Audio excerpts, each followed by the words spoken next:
আপনি যদি একজন স্টুডেন্ট হয়ে থাকেন তবে আজকে ভিডিওটা আপনার জন্য।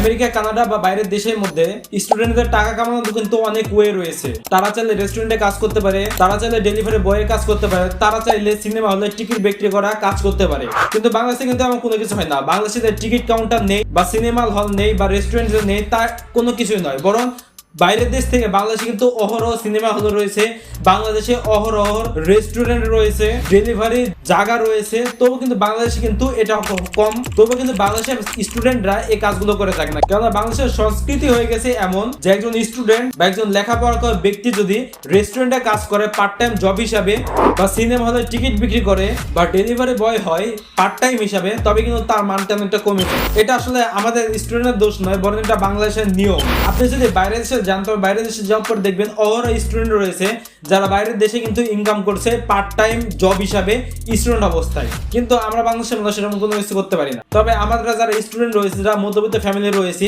তাদের যখন শেষ পর্যন্ত কোনো ওয়ে থাকে না, যখন দেওয়ালে পিঠ থেকে যায়, তখন আমরা কি করি? টিউশনি করি। টিউশনি করা খারাপ আমি বলছি না, টিউশনি করা অবশ্যই ভালো। আপনি লেখাপড়া করছেন, আপনি শিক্ষকতা করছেন, এটা অনেক ভালো, অনেক সম্মানের ব্যাপার।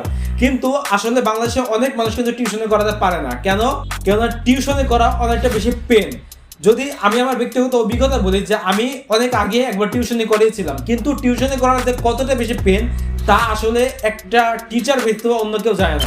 যে টিউশনি করায় তারও কিন্তু একটা নিয়মে বেঁধে যায় যে আমাকে অমুক সময় যেতে হবে টিউশনে পড়াতে, অমুক অমুক জায়গায় শিক্ষার্থীকে স্টুডেন্টদের পড়াতে হবে, তার রেজাল্ট কেমন হবে, এই ভিত্তিতে আমাদের অনেক বেশি পেন, অনেক বেশি চাপ আমাদের মধ্যে থাকে। যার কারণে আপনি যদি একটা স্টুডেন্ট হয়ে থাকেন, স্টুডেন্ট অবস্থায় যদি আপনি প্রাইভেট পড়ান বা টিউশনি করেন, তবে কিন্তু একদিক থেকে মনে হবে যে আপনার পড়াশোনায় কিন্তু আস্তে আস্তে রসাতলা যাবে। কেননা যারা শিক্ষকতা করেছে বর্তমানে, সে শিক্ষকতা করতে করতে যে একদম তার লেখাপড়া ভালো করেছে, এই চান্সটা অনেক বেশি কম। শুধু তাই নয়, আমাদের যারা খারাপ স্টুডেন্ট রয়েছে বা আমরা যারা দুর্বল স্টুডেন্ট রয়েছি, তাদের ক্ষেত্রে কিন্তু টিউশনিটা অনেক বেশি কষ্টকর বলে আমি মনে করি। তাহলে এখন কি করবেন? ফ্রিল্যান্সিং করবেন? আমরা প্রত্যেকে জানি যা কোনো গতি নাই তার আছে ফ্রিল্যান্সিং এর গতি। কারণ বাংলাদেশে এমন কেউ নেই যে ফ্রিল্যান্সিং না। প্রত্যেকটা ব্যক্তি দেখি যে ফ্রিল্যান্সিং এর কাজ নাও পারে, সেও দেখি ইউটিউবের মধ্যে এসে বড় বড় ভিডিও চ্যানেলে যে ফ্রিল্যান্সিং করে মাসে লক্ষ টাকা ইনকাম করুন, কোটি কোটি ইনকাম করুন। আসলে কি ফ্রিল্যান্সিং থেকে লাখ টাকা ইনকাম করা যায়? হয়তো, তবে ফ্রিল্যান্সিং করে লাখ টাকা ইনকাম করেছে বা তার ক্যারিয়ারটা গড়েছে এমন অনেক মানুষ কম রয়েছে। কেননা আমরা অনেকে মনে করি ফ্রিল্যান্সিং হলো স্বাধীন পেশা, কিন্তু ফ্রিল্যান্সিং হলো স্বাধীন পেশা নয়, বরং ফ্রিল্যান্সিং হলো চাকরি থেকে অনেক বাজে একটা পেশা, যা আমি করছি, এমনকি বাংলাদেশে অনেক ফ্রিল্যান্সাররা করে থাকে।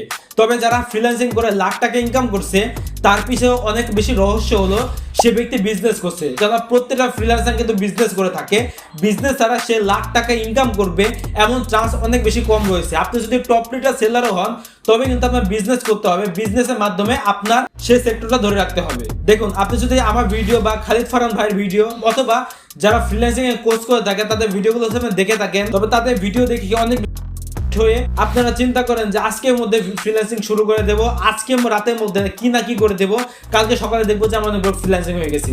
আসলে কি ফ্রিল্যান্সিং এত সহজ? কিন্তু তবু যদি আপনারা চান ফ্রিল্যান্সিং করতে, তবে আমি বলবো যে আপনার ফ্রিল্যান্সিং কিভাবে শুরু করবেন।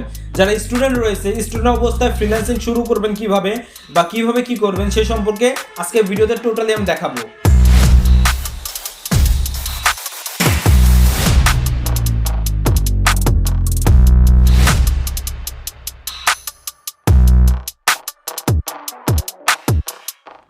ওকে, তো আপনারা যদি আমার ভিডিও অথবা খালিদ ফারহানের ভিডিও দেখেন, অথবা আমার ভিডিওর মধ্যে চলে যান, আমার ইউটিউব চ্যানেলের মধ্যে যাওয়ার পরে আপনি যদি আমার চ্যানেলে একটা প্লেলিস্ট রয়েছে যেটা ফ্রিল্যান্সিং নামে, সেই ফ্রিল্যান্সিং এর কাছে গিয়ে আপনি যদি কিছু কোর্স দেখেন বা কিছু ভিডিও দেখেন, অথবা কোনো ভালো সেক্টরে গিয়ে বা কোনো আইটি ইনস্টিটিউটে গিয়ে আপনি যদি কোনো একটা ফ্রিল্যান্সিং কোর্স করে ইনকাম করতে পারেন। কিন্তু এই ক্ষেত্রে আমাদের কিছু স্ট্র্যাটেজি ফলো করতে হবে যাতে আপনি কোনো ধরনের ক্ষতিগ্রস্ত না হন। আপনি স্টুডেন্ট অবস্থায় কিভাবে ফ্রিল্যান্সিং করবেন বা ফ্রিল্যান্সিং ক্যারিয়ার কিভাবে শুরু করবেন, এক্ষেত্রে আমাদের কয়েকটা স্ট্র্যাটেজি মাথায় রাখতে হবে।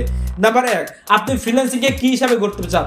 আপনি কি ফ্রিল্যান্সিং কে একটা পার্ট টাইম জব হিসেবে তৈরি করতে চান না ফুল টাইম জব হিসেবে? আপনি যদি ফ্রিল্যান্সিং কে ফুল টাইম জব হিসেবে তৈরি করতে চান, তবে আমি বলবো এটা আপনার অবশ্যই আপনার জন্য রং হবে বলে আমি মনে করি। কারণ আপনি যদি ফ্রিল্যান্সিং কে ফুল টাইম জব হিসেবে নেন, তবে কিন্তু আপনি অন্য কোনো কাজ কিন্তু করতে পারবেন না।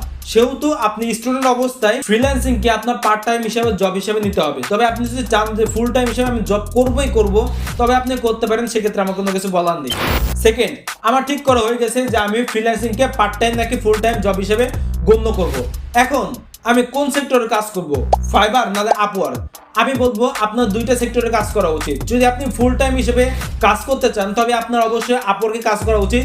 কিন্তু আপনি যদি চান যে আপনি পার্ট টাইম হিসেবে চাকরি করবেন বা পার্ট টাইম হিসেবে ফ্রিল্যান্সিং ক্যারিয়ার করবেন তবে আপনার ফাইবারে কাজ করতে হবে।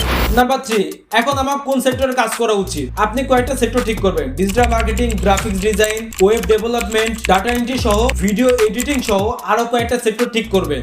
এই কয়েকটা সেক্টর ঠিক করার পরে আপনি চিন্তা করবেন যে এই সেক্টরের মধ্যে কোন বিষয়ে বা কোন ইন্ডাস্ট্রিতে কাজ করতে আপনি বেশি আগ্রহী, আপনি সেই ইন্ডাস্ট্রিটা ঠিক করে নেবেন। তবে আপনার একটা কাজ আজকে একদিন করবেন, কালকে আরেকটা করবেন, কালকে আরেকটা করবেন, পরশু আরেকটা করবেন, এভাবে করে যদি আপনি কাজ করেন তবে কিন্তু আপনার ক্যারিয়ার তো হবে না, বরং আপনার সেই সময়টা নষ্ট হবে। এই জন্য আপনি কি করবেন, আপনি ঠিক করবেন যে আপনার এই কয়টা বিষয়ের মধ্যে কোন বিষয়ে কাজ করার প্রতি আপনার আগ্রহ বেশি। লাইক আপনি 1 মাস সময় নেন, এই 1 মাসের মধ্যে আপনি একদিন তো বুঝবেন না, আপনি 1 মাস সময় নেন। 1 মাস সময় নেওয়ার পরে আপনি ডিজিটাল মার্কেটিং এর উপরে 10 দিন বা 5 দিন দেখুন আপনার ডিজিটাল মার্কেটিং কেমন লাগে, ভিডিও এডিটিং দেখুন, গ্রাফিক্স ডিজাইন শিখুন, ওয়েব ডেভেলপমেন্ট দেখুন, এই কয়টা বিষয় আপনার দেখুন। এই কয়টা বিষয় দেখার উপরে আপনি চিন্তা করবেন যে এই সেক্টরের মধ্যে কোন সেক্টরে কাজ করতে আমি বেশি আগ্রহী। 1 মাস সময় নেবেন, 1 মাস সময় নিয়ে এই সেক্টরগুলো দেখবেন। দেখার পরে আপনি ঠিক করলেন যে আমি এই সেক্টরের উপরে কাজ করতে বেশি আগ্রহী বা আমি এই সেক্টরে কাজ করতে বেশি কমফোর্ট ফিল হচ্ছে, তখন আপনি ওই সেক্টরে কাজ করবেন। আচ্ছা, তো আমার ঠিক করা হয়ে গেল আমি ফ্রিল্যান্সিংকে পার্ট টাইম নাকি ফুল টাইম জব হিসেবে তৈরি করব। সেকেন্ড, আমি কোন সেক্টরে কাজ করব, ফাইবার নাকি আপওয়ার্ক, এটা আমার ঠিক করা হয়ে গেল। কোন প্ল্যাটফর্মে আমার কাজ করা উচিত, দুইটা হয়ে গেল। 3 নাম্বার, আমি কোন সেক্টরের উপরে ফ্রিল্যান্সিং করব, এটা আমার ঠিক করা উচিত। এই 3টা আমার ঠিক করা হয়ে গেল। এখন আমার যে কাজটা আমি কিভাবে শিখবো, আপনি যে সেক্টরটা কাজ করলেন বা যে সেক্টরটা ঠিক করলেন যে আমি কাজ করব ডিজিটাল মার্কেটিং বা web development, graphics design, video editing, data entry, এই কয়টা বিষয়ের মধ্যে আপনি কোন বিষয়ে কাজ করতে পারদর্শী বা কোন বিষয়ে কাজ করতে চান, এই সেক্টরটা যখন আপনার ঠিক করা হয়ে যাবে তখন আপনি ওই বিষয়ের উপরে কে এক্সপার্ট আপনার তাকে খুঁজতে হবে, তার কাছে শিখতে হবে।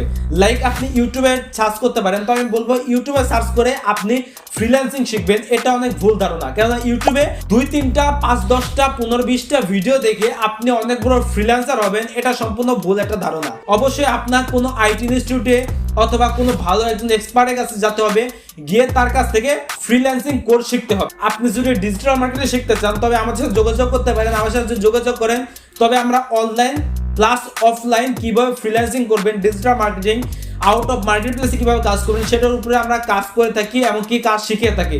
আপনারা চাইলে আমার সাথে যোগাযোগ করতে পারেন যারা ডিজিটাল মার্কেটিং উপরে কাজ করতে চান। ওয়েল, তো আমাদের সেক্টরগুলো ঠিক করা হয়ে গেল। এখন আপনি ফ্রিল্যান্সিংকে পার্ট টাইম হিসেবে বা ফুল টাইম হিসেবে কাজ করা শুরু করে দিন। আরো বিস্তারিত কিছু জানতে হলে আমাদের ফ্রিল্যান্সিং যে প্লেলিস্ট রয়েছে সেই প্লেলিস্টটা দেখতে পারেন, সেখানে অনেক ভিডিও রয়েছে, সেই ভিডিওগুলো আপনি দেখেন তবে আমি মনে করি যে আপনার অনেক সমস্যার সমাধান হবে। এছাড়া যদি কারো কোনো প্রশ্ন থাকে তো অবশ্যই কমেন্ট বক্সে জানলে আমি তাদের উত্তর দেওয়ার চেষ্টা করবো। তো এই ছিল তোমার আজকে ভিডিও। তো ভিডিও ভালো অবশ্যই লাইক কমেন্ট শেয়ার করবেন, বোধবার চ্যানেল নতুন থাকলে অবশ্যই সাবস্ক্রাইব করবেন এবং কি আমাদের ফেসবুক পেজটা ফলো করতে অবশ্যই ভুলবেন না। দেখো পরবর্তী নতুন কোনো ভিডিও না, তখন ভালো থাকবেন, সুস্থ থাকবেন, আল্লাহ হাফেজ।